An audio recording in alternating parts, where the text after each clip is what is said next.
8:07 de la mañana, estamos en vivo, es la hora del este en los Estados Unidos, 9:07 hora de Venezuela. Muchos venezolanos no solamente están a la expectativa del panorama político, sino también del económico. ¿Qué les espera para este año 2025? Hoy está con nosotros la economista Alicia Sepúlveda. Ella es investigadora de la ONG CEDICE. Alicia, gracias por compartir con nosotros. Bienvenida.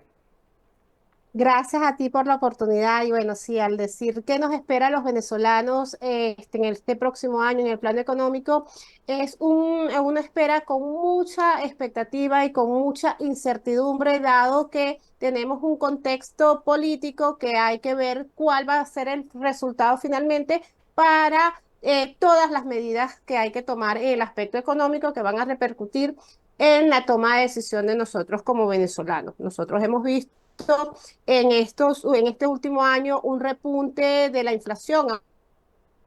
Se ha mantenido controlada en dos dígitos, igual se aceleró aproximadamente un 50% en términos de bolívares y eso limita las posibilidades de todas nuestras transacciones. Nosotros nos ha tocado vivir en un sistema en el cual tenemos una brecha cambiaria que define todos los incentivos bajo los cuales los comerciantes toman las decisiones de fijar los precios y nosotros como venezolanos nos toca gestionar recursos para poder acceder a los bienes y servicios básicos. Entonces, el contexto venezolano por lo menos en el 2024 estuvo asignado por una brecha cambiaria que se amplió notablemente y que ha incidido en la aceleración de la inflación y por el otro lado con una serie de medidas que se esperan puedan ser tomadas en el plano económico, pero que no se terminan de dar. Alicia, para más o menos poner en contexto a nuestra audiencia, ¿cuáles son esas variables que tienen un impacto en lo económico y cuáles son, digamos, esas recomendaciones para el sector empresarial que en este momento quiere hacer una planificación de todas las medidas que van a tomar, pero tienen que estar muy al tanto de las expectativas económicas? Claro, la principal variable que uno suele manejar acá en Venezuela es el tema de la brecha cambiaria y el de la inflación. Entonces, y los comerciantes y los empresarios tienen que cuidar mucho su flujo de caja. Y cuidar ese flujo de caja es hacer una planificación en función de cuánto reciben en términos de dólares y cuánto reciben en términos bolívares y poder reponer sus inventarios, pero a la vez establecer precios finales que puedan ser comprados por sus consumidores. A ver, tomando en cuenta esta brecha cambiaria, ¿cuáles son las recomendaciones, por ejemplo, para el ciudadano común? Que muchas personas siguen con el mismo sueldo y cuáles son las expectativas de crecimiento o cuál consideras tú que pudiese ser el movimiento de esta economía para este año 2025. Mira, los organismos internacionales están estimando niveles de crecimiento de la economía venezolana bastante interesantes, están por encima del 2 o 3%. Sin embargo, el venezolano de todos los días le toca hacer un esfuerzo doble para poder planificarse en un contexto donde el sistema monetario te reta muchísimo, porque acá nosotros uno de Claro. los principales problemas que tenemos es el sistema monetario completamente inestable que te hace un poco más complicado hacer planificación a largo plazo. Pero ¿cuál es la recomendación? Cuide su inventario y a la vez las fuentes de ingresos que usted busque tienen que ser unas fuentes de ingresos, o sea, al final los venezolanos terminamos teniendo uno, dos y tres trabajos para poder acceder a todo lo que es nuestra canasta alimentaria. Entonces, ¿cuál es la recomendación? Em, Manejarse muy bien en el conocimiento y la información de las provisiones que voy a hacer para cada uno de los bienes y servicios que tengo que consumir. Por ejemplo, en la parte de la inflación, la medición que hace se dice, el sector que mayor inflación registró fue el sector de servicio, por encima de un 60%. Entonces, ¿qué nos toca a los venezolanos? Ver cómo podemos seguir pagando el tema de los servicios y a veces nos toca pagar servicios muy costosos que no recibimos. Entonces, la planificación tiene que ir como que a buscar cuál es la mejor estrategia o cuál es el mejor uso que le puedo dar a esos recursos tan limitados que tenemos como nosotros como venezolanos. Recordemos que estamos, el ingreso promedio del sector trabajador ronda los 200, $300 de acuerdo a los observatorios que nosotros hacemos seguimiento. Y ese monto hay que estirarlo, como dice, al máximo. ¿Y cuál es la forma de estirarlo? Haciendo una planificación que signifique valorar cuáles son los ahorros que pudiera tener en caso que los tenga y ir por las cosas más prioritarias de consumo y de buscar precios de ofertas de acuerdo a las temporadas, por decir algo. El tema de los enlatados y el tema, por lo menos en el caso empresarial, cuidar los inventarios que tenemos. Ahora, entiendo que se dice, hizo una investigación la más reciente y ubicó el precio de la canasta básica para 3 personas. Quisiera que nos hablaras de en cuánto se ubicó y qué toman ustedes en cuenta para hacer este análisis. La canasta del inflaciómetro está integrado por 61 productos que se clasifican entre la parte de alimentos, de servicios, la parte de comidas y vestidos, y se hace un registro en 3 ciudades principales: Maracaibo, Caracas y Valencia. Y en promedio, esta canasta está ubicada alrededor de los $600 porque es una canasta para 3 personas y que registró, como señalé anteriormente, una variación interanual en términos de bolívares del 52% y en términos de dólares más o menos el 12%. ¿Qué significa? Que no hemos tenido, como quien dice, la estabilidad de precios que pudiéramos estar esperando. Claro, son niveles que están por debajo del año anterior, pero siguen siendo niveles inflacionarios bastante elevados. Alicia, desde el punto de vista de un economista, ¿cómo se puede calificar las políticas monetarias y fiscales implementadas por el oficialismo venezolano hasta este momento? Las podemos calificar como contradictorias.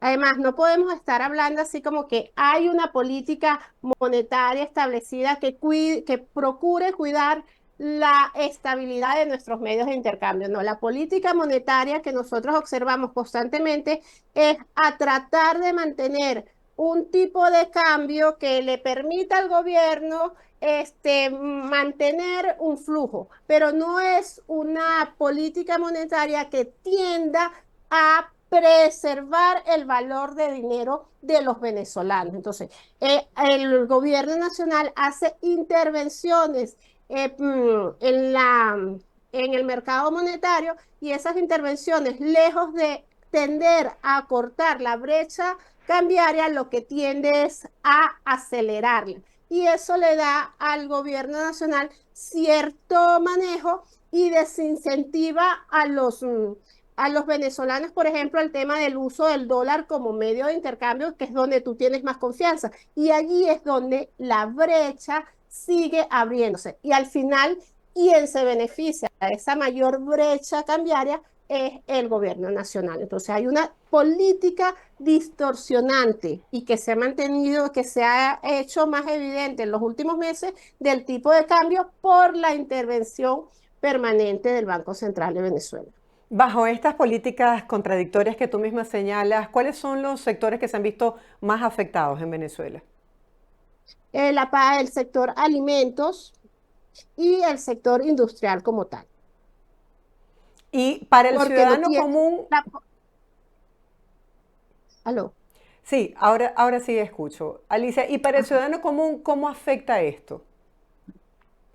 En que estamos en unos niveles de inflación en donde no podemos acceder a bienes y servicios, en donde el costo de hacer negocios y de hacer transacciones es cada día mayor. Y fíjate tú que se dice tiene una investigación en donde más del 54% de todas las cosas que tienen que hacer las empresas, los comercios, en su día a día es atender a toda la burocracia y atender a todos los temas tributarios que se imponen en el país. Entonces, qué es lo que pasa con nosotros los venezolanos? Que tenemos que estar, como quien dice, a la expectativa, trabajar el doble, tenemos un costo de hacer transacciones muy alto y eso limita al final el acceso a bienes y servicios que podemos tener. O sea, nosotros lamentablemente vivimos, como quien dice, en una zozobra de prevalecer en el día a día. ¿Por qué? Porque hacer proyecciones un poco de más largo plazo es complicado porque no tenemos un sistema monetario y unas políticas económicas que nos den la certeza y la certidumbre de lo que va a pasar en el futuro. Ahora, quizás Y las aparte, grandes, sí, adelante. y aparte de eso, también tenemos el tema de la lesión permanente a los derechos de propiedad. Y el hecho de que la misma tasa, la misma inflación no haya podido ser controlada a lo largo de todos estos años, significa que nuestros derechos de propiedad permanentemente están siendo lesionados. Y eso nos lleva a que tengamos un costo emocional de hacer negocios muchísimo más alto. Ahora, quizás las grandes empresas que ya tienen años ya constituidas pudiesen aguantar este 54% que tú señalas de burocracia y de tributos, pero ¿qué pasa con todos esos emprendedores recientes que están allí, tú sabes, que necesitan de un esfuerzo extra para poder someterse a todos estos cambios? Lo que hemos visto es un desplazamiento de la formalidad hacia la informalidad, porque efectivamente el costo de hacer negocios en nuestro país, como tú bien lo señalas, la empresa grande puede ajustarse, pero el pequeño y mediano empresario le toca hacer estrategias para mantener, como quien dice, una formalidad mínima, a aguantar los costos, pero también pasar algunas de sus actividades a la informalidad. Y al final la informalidad termina siendo mucho más costosa, pero es la manera que se encuentra para prevalecer, o sea, para que la economía, para que pueda seguir habiendo transacciones económicas y para que pueda haber comercio.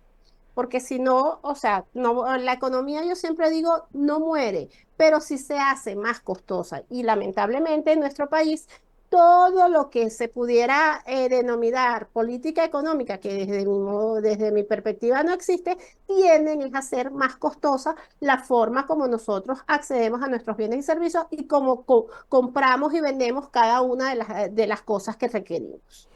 ¿Qué se necesita para que una economía sea sana, para que una economía sea estable y pueda tener un crecimiento sostenido? Revertir el círculo perverso de falta de inversión, falta de incentivos y volver a lo básico que es el respeto a los derechos de propiedad, el garantizar un sistema monetario donde la moneda pueda ser fuerte y al final crear verdaderos incentivos para empresas e inversiones de largo plazo, porque estamos viendo mucho inversiones de corto plazo que dependen de las importaciones, que dependen de la burocracia, que en el largo plazo no pueden ser sostenidas. Por ejemplo, para esas familias que quieren iniciar un hogar, ¿cuáles son las expectativas de que puedan comprar una vivienda o que puedan comprar un carro o que puedan surtir una casa? Las expectativas, o sea, quisiéramos que fuesen como quien dice más elevadas, pero lamentablemente, aunque en el 2024 hubo cierto repunte para lo que es el sistema de crédito, los niveles de ingreso del más del 80% de la población venezolana no te permite planificar y decir, bueno, wow, yo voy a efectivamente hacer un ahorro porque mis ahorros en el tiempo me van a permitir acceder a un crédito y en función de eso me planifico. Es cuesta arriba nosotros pensar en esas cosas que tú me estás señalando, de tener un carro, de tener una vivienda, de tener una libertad económica a largo plazo, porque nuestros medios de intercambio, perdón, nuestros medios monetarios no se mantienen en su valor en el tiempo. Entonces a veces pierde sentido el tema del ahorrar, aun cuando hay pequeños sectores en donde eso pudiera verse, pero también la economía venezolana tiene un detalle perverso, que es que la inequidad entre los sectores es cada vez mayor. O sea, hay un sector en donde se concentra una parte de la riqueza y que ellos pueden de repente estar pensando en todo ese crecimiento, y hay otro sector importante de la población venezolana en donde esa expectativa es nula. Entonces, uno de los problemas de Venezuela y que tenemos que tender a eliminar es ese crecimiento de la inequidad en cuanto a los ingresos que perciben cada uno de los ciudadanos.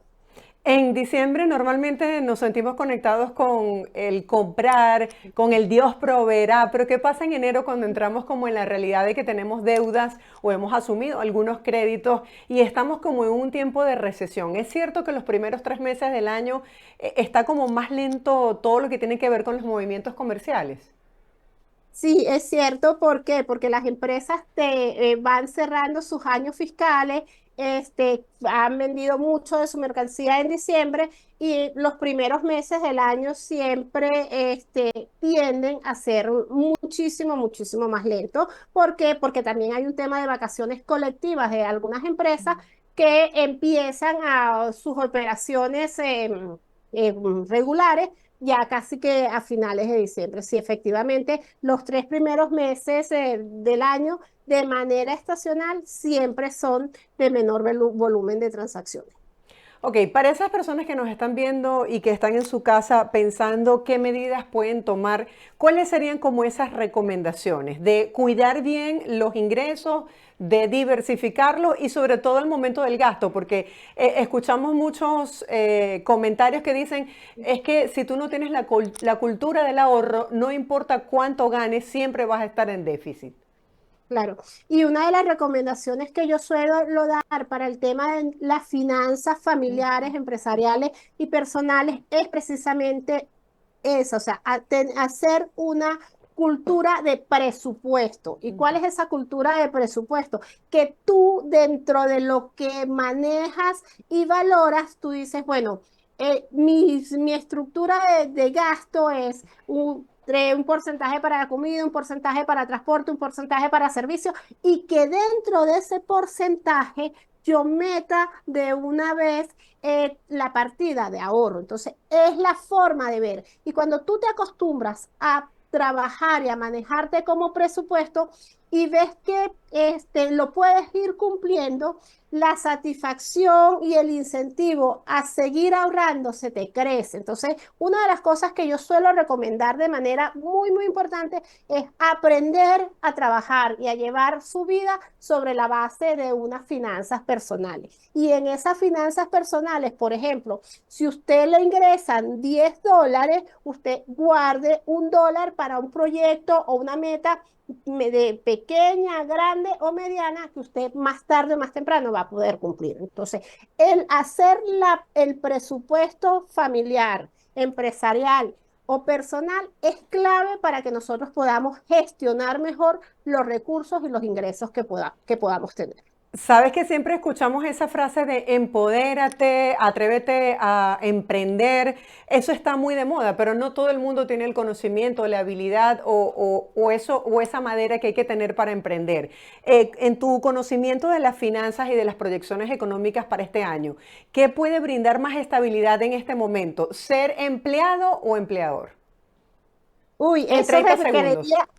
eso requeriría una entrevista completa, pero ambos son importantes. Lo más relevante es que usted tenga la capacidad de innovar y de hacer las cosas diferentes para lograr cambios y mayores ingresos. Lo puede Alicia, hacer como empleado, lo puede hacer como emprendedor. gracias por esa respuesta, bien interesante. La dejamos para un próximo tema. Feliz semana para Muchísimas ti. gracias. Hasta Igual luego. para ti. Hasta luego. Era Alicia Sepúlveda, economista, hablando sobre estas proyecciones para la economía venezolana y sobre todo las recomendaciones que podemos empezar a poner en Gracias a ti. práctica a partir de este momento. Hacemos una breve pausa comercial, no se aparten. Al regreso mucho más de Buenos Días por